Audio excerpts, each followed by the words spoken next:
ಇದೆ. India versus south Africa T20 WC highlights. ಭಾರತಕ್ಕೆ 76 run ಸೋಲು. India versus south Africa T20 world cup 2026 super 8 ಪಂದ್ಯದಲ್ಲಿ ದಕ್ಷಿಣ Africa ಭಾರತವನ್ನು 76 ರನ್ಗಳಿಂದ ಸೋಲಿಸಿತು. ದಕ್ಷಿಣ ಆಫ್ರಿಕಾದ 188 ರನ್ಗಳಿಗೆ ಹೋಲಿಸಿದರೆ ಭಾರತ ಕೇವಲ 111 ರನ್ಗಳನ್ನು ಗಳಿಸಿತು. ಈ ಗೆಲುವಿನೊಂದಿಗೆ ದಕ್ಷಿಣ ಆಫ್ರಿಕಾ ಸೆಮಿಫೈನಲ್ನತ್ತ ಹೆಜ್ಜೆ ಇಟ್ಟಿದೆ. ICC ಟಿ20 ವಿಶ್ವಕಪ್ 2026ರಲ್ಲಿ ಸೂರ್ಯಕುಮಾರ್ ಯಾದವ್ ನೇತೃತ್ವದಲ್ಲಿ ಟೀಂ ಇಂಡಿಯಾ ತನ್ನ ಮೊದಲ ಸೋಲನ್ನು ಎದುರಿಸಿದೆ. ಗ್ರೂಪ್ ಹಂತದಲ್ಲಿ ಭಾರತ ಆಡಿದ ಎಲ್ಲಾ 4 ಪಂದ್ಯಗಳನ್ನು ಗೆದ್ದಿತ್ತು. ಆದ್ದರಿಂದ ಸೂಪರ್ 8 ಸುತ್ತಿನಲ್ಲೂ ಟೀಂ ಇಂಡಿಯಾ ಪಂದ್ಯವನ್ನು ಗೆದ್ದು ಸತತ 5ನೇ ಗೆಲುವು ಸಾಧಿಸುತ್ತದೆ ಎಂದು ಅಭಿಮಾನಿಗಳು ವಿಶ್ವಾಸ ಹೊಂದಿದ್ದರು.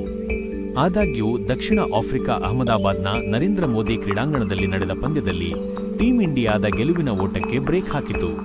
ಗ್ರೂಪ್ ಹಂತದ ನಂತರ ಸೂಪರ್ 8ರಲ್ಲಿ ದಕ್ಷಿಣ ಆಫ್ರಿಕಾ ಕೂಡ ಗೆಲುವಿನ ಆರಂಭವನ್ನು ನೀಡಿತು. ಈ ಗೆಲುವಿನೊಂದಿಗೆ ದಕ್ಷಿಣ ಆಫ್ರಿಕಾ ಸೆಮಿಫೈನಲ್ನತ್ತ ಹೆಜ್ಜೆ ಇಟ್ಟಿದೆ. ದಕ್ಷಿಣ ಆಫ್ರಿಕಾ ವಿರುದ್ಧದ ಮೊದಲ ಸೂಪರ್ 8 ಪಂದ್ಯದಲ್ಲಿ ಭಾರತ ತಂಡವು 76 ರನ್ಗಳಿಂದ ಸೋಲು ಅನುಭವಿಸಿತು. ದಕ್ಷಿಣ ಆಫ್ರಿಕಾ ಭಾರತಕ್ಕೆ ಗೆಲ್ಲಲು 188 ರನ್ಗಳ ಗುರಿಯನ್ನು ನೀಡಿತು.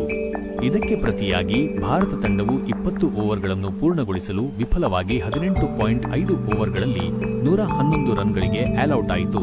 ದಕ್ಷಿಣ ಆಫ್ರಿಕಾ ವಿರುದ್ಧ ಭಾರತ ತಂಡ ಸೋಲಿನತ್ತ ಸಾಗುತ್ತಿದೆ. 7 ವಿಕೆಟ್ಗಳು ಪತನಗೊಂಡಿವೆ. ಹಾರ್ದಿಕ್ ಪಾಂಡ್ಯ ಮತ್ತು ರಿಂಕು ಸಿಂಗ್ ಅವರನ್ನು ಕೇಶವ್ ಮಹಾರಾಜ್ ಒಂದೇ ಓವರ್ನಲ್ಲಿ ಔಟ್ ಮಾಡಿದರು.